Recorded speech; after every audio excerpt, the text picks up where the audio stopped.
Әдетте бірінші раундта 2 рет нокдаунға түскен боксшы ұзаққа шыдамайды. Бірақ бұл жолы емес, және нокдауннан соң сына салу қазақтарға тән емес екендігін осы бір жекпе-жекте отандасымыз Жанат Жақиянов Америка жұртына дәлелдеп берген болатын.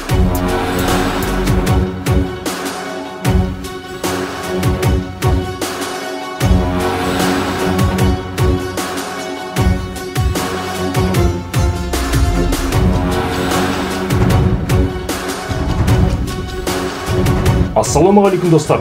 Әлемдік бокс жайлы қызықты ақпараттар беретін әлем боксинг арнасына қош келдіңіздер. Қазақстан тәуелсіздігін алғалы бері елімізде кәсіпқой бокстан толыққанды әлем чемпионы атанған 5 боксшы шыққан екен. Олар Василий Жиров, Бейбіт Шүменов, Геннадий Головкин, Жанат Жақиянов, Жәнібек Әлімханұлы. Осы бір чемпиондарымыздың арасынан көпшілігіміз Жанат Жақияновты тани бермейміз. Әйгілі британ боксшысы Рики Хаттонның бапкерлігімен ақшқа барып жергілікті боксшы Роши Уорреннен чемпиондық белдікті тартып алу көп боксшылардың қолынан келе бермейді.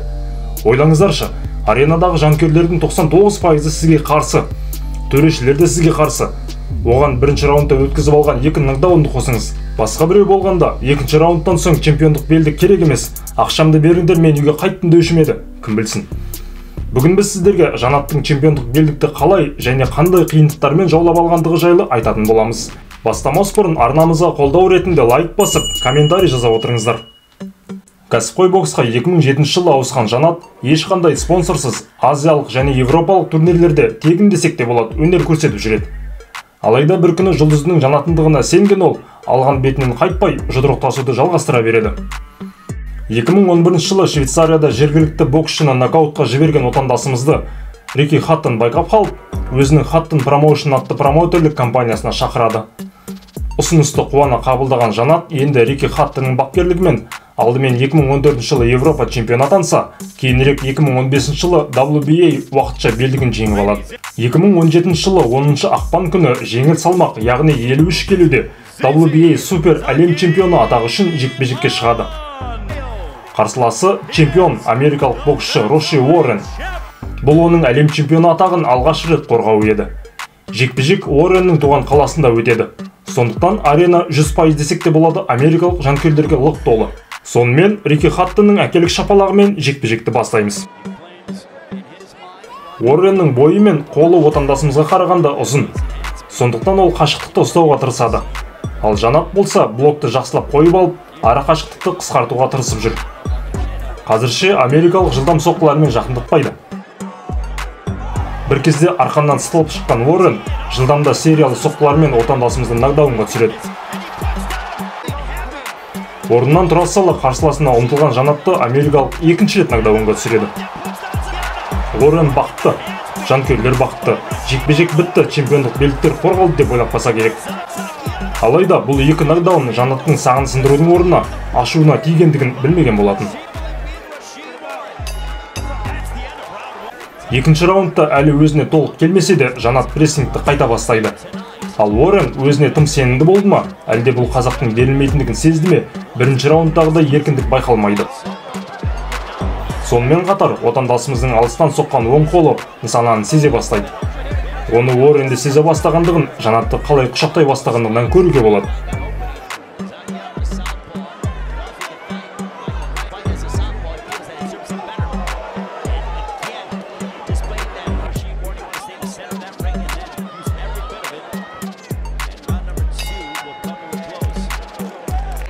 Үшінші раундта Жанат прессингті тіпті өтеді. Оң қолмен қайталап соққан соққылары Уорреннің қорғанысын бұза бастайды. Бұл раундты отандасымыздың алғандығына ешкімнің күмәні жоқ шығар.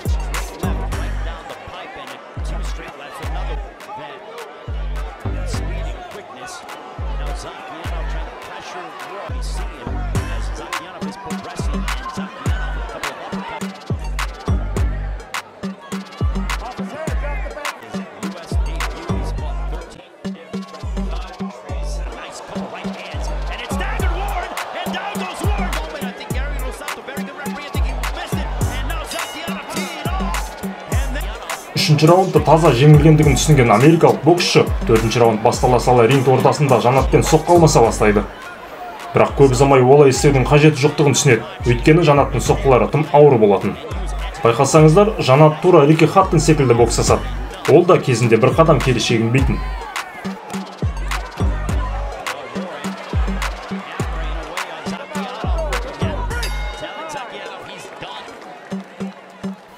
Бесінші раундта да Уорреннің бір соққысы тигендігі болмаса, жалпы жекпе-жек тізгіні отандасымыздың қолында.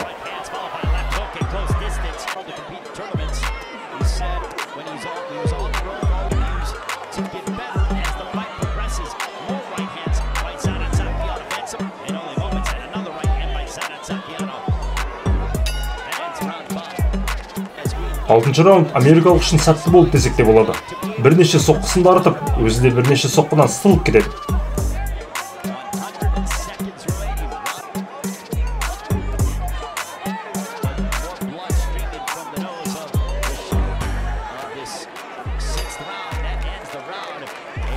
Алайда, чемпионның шамасы сол бір раундқа ғана жетеді.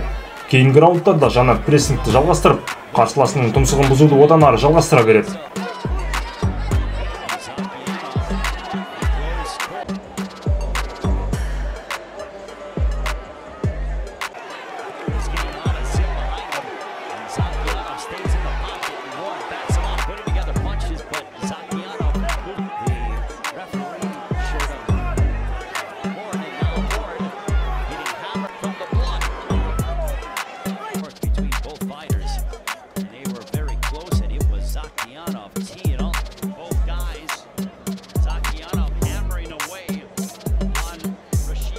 Чемпиондық раундтар саналатын 10-11 раундтарда Жанат прессингті тіпті күшейтеді, ал америкалық шаршап қалғандығы көрініп тұр. Әр раундта бір сериялы соққы жасайды да, одан ары қарай тек қорғанумен болады.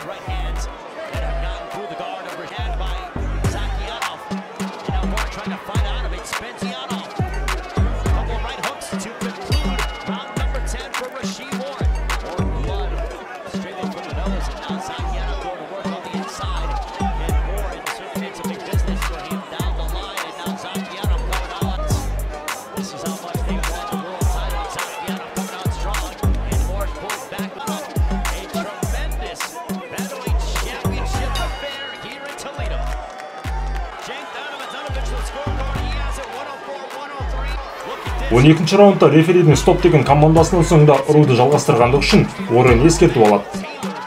Бұдан ары Жанаттың толық бақылауында өткен бұл жекпе-жекте отандасымыз жергілікті жанкүйерлердің күйінішіне орай төрешілердің шешімімен жеңіске жетіп, жергілікті чемпионның белдігін тартып алады.